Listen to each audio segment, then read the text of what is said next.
নারায়ণগঞ্জে জাতীয় নির্বাচনে বিএনপির জন্য মাথা ব্যথার কারণ হয়ে দাঁড়িয়েছে বিদ্রোহী প্রার্থীরা। জেলার ৫টি সংসদীয় আসনের মধ্যে ৪টিতে রয়েছে শক্তিশালী বিদ্রোহী প্রার্থী। এই তালিকায় এমন হেভিওয়েট প্রার্থীও রয়েছেন যারা বিগত সময়ে নারায়ণগঞ্জের বিএনপির হয়ে একাধিকবার সংসদ সদস্য নির্বাচিত হয়েছিলেন। দল থেকে এদের সবাইকে বহিষ্কার করা হলেও বিদ্রোহীদের কারণে দলীয় প্রার্থীর বেকায়দায় পড়ে যেতে পারেন বলে মনে করছেন স্থানীয় বিশিষ্টজনরা। সহকর্মী রোমান চৌধুরী সুমনের পাঠানো তথ্য ও চিত্রে বিস্তারিত জানাচ্ছেন ওয়ালিদ সিদ্দিকী।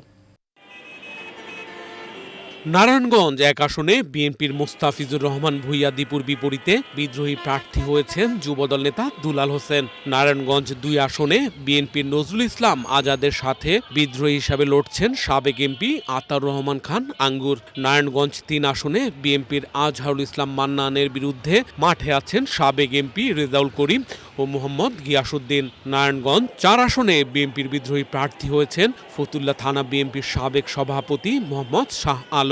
যেখানে বিএনপির জোট থেকে মনোনয়ন পেয়েছেন জমিয়ত ইসলাম খেজুরগাছ প্রতীকের মনির হোসেন কাশেমি। দলের তৃণমূল নেতৃবৃন্দ মনে করছেন স্বতন্ত্রের ব্যানারে বিদ্রোহী প্রার্থী থাকায় বিএনপির জয় চ্যালেঞ্জ হয়ে দাঁড়াতে পারে।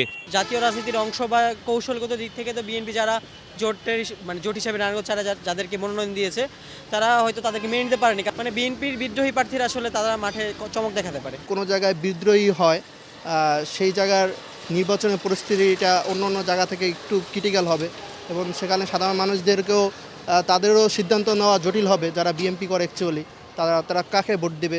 বিদ্রোহী সকল প্রার্থীকেই বহিষ্কার করেছে বিএনপি।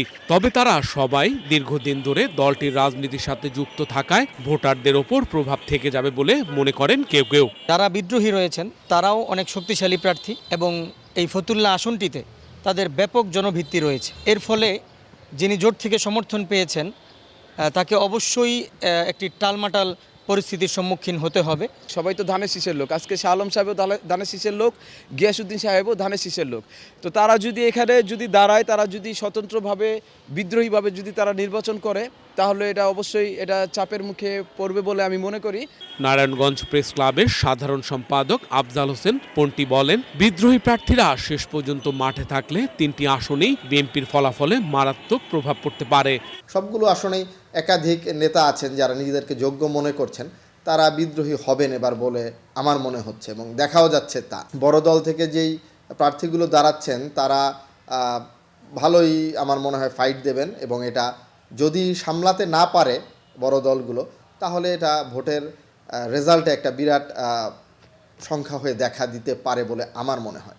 সব মিলিয়ে নারায়ণগঞ্জের 5টি আসনে প্রায় 47 জন প্রার্থী প্রতিদ্বন্দ্বিতা করছে। নির্বাচনে বিএনপিকে প্রতিপক্ষের সাথে লড়াইয়ের পাশাপাশি ঘরের বিদ্রোহীদের সাথেও লড়তে হচ্ছে। Walid Siddiqui, Asian television.